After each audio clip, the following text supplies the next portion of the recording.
Now I want you to take out your ADEPT15 reports, and as I explain each aspect and style, please keep referring to your report and keep checking your scores for it. I'm going to explain to you what the style means, what the aspect means, and what it means to be on either of the two extremes of this report, the left or the right. You might have scores in the middle, which might lead you to wonder as to where you are.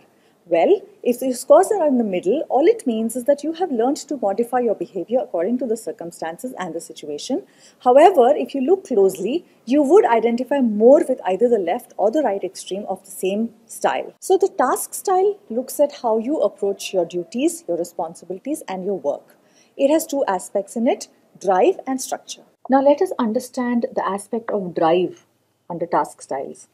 Drive reflects the extent to which someone is proactive and persistent. Individuals with scores on the left side appear to be more relaxed about life and career, more flexible about priorities. They are individuals who don't get uptight if they come into office and everything has suddenly changed and they're going to be working on different tasks that day. Such people may not be excited to tackle difficult tasks, may procrastinate, and not start things right away. They might have their own view of which deadlines are truly important and might not always be persistent unless there's a fire situation. Individuals with scores on the right side, on the other hand, are focused on deadlines and like to be seen as reliable people, following checklists and getting things done. However, the watch out here is that they can be overly focused on a single task, resulting in neglecting either the people around or other things that should be higher priority. The other aspect in this style is called structure.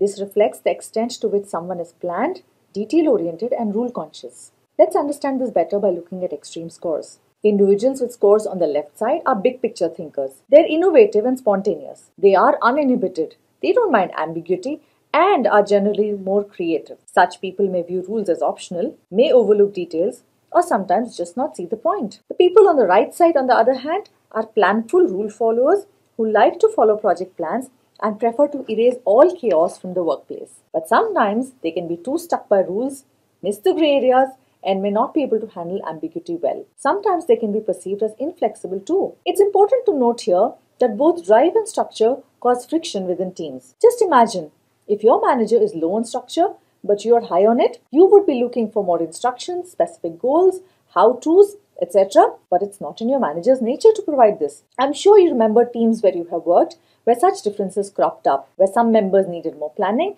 and others resisted the structure.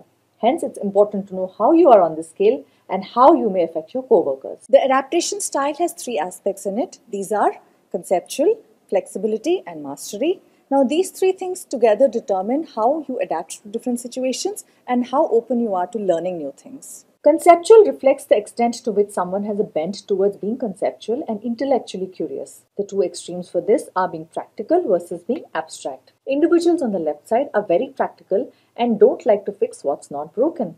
They view the world in a straightforward way. Because of this, they may overlook opportunities for improvement and innovation. These individuals might focus more on the short term and on getting things done immediately without looking at how it affects other areas or the future. On the other side, individuals on the right side are very abstract and possibly visionary.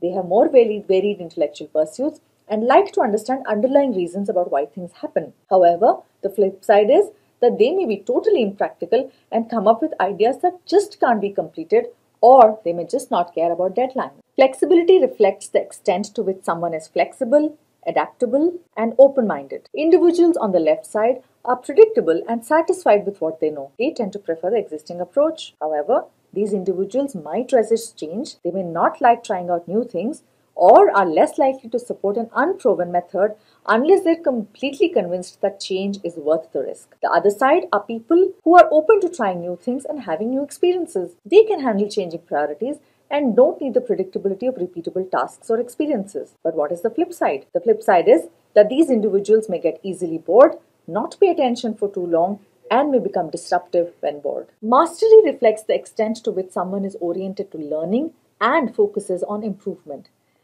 The two extremes are doing versus improving. People on the doing side are focused on current state of people and systems. They look for doing what they're good at and focus on the most practical way of getting things done. However, the flip side then is that these individuals may not seek out challenging opportunities or may shy away from taking things up that have failed in the past. Sometimes these individuals may not give people a second chance because they believe that development is not possible. What about the other side? Compared to the left side, individuals on the right side are focused on learning and becoming more knowledgeable. They focus on helping others grow and learn. The flip side is that they may be too focused on learning things without seeing how that learning is going to help them at work or in their personal lives. And they may also overestimate the ability of others to grow, learn, or handle difficult assignments.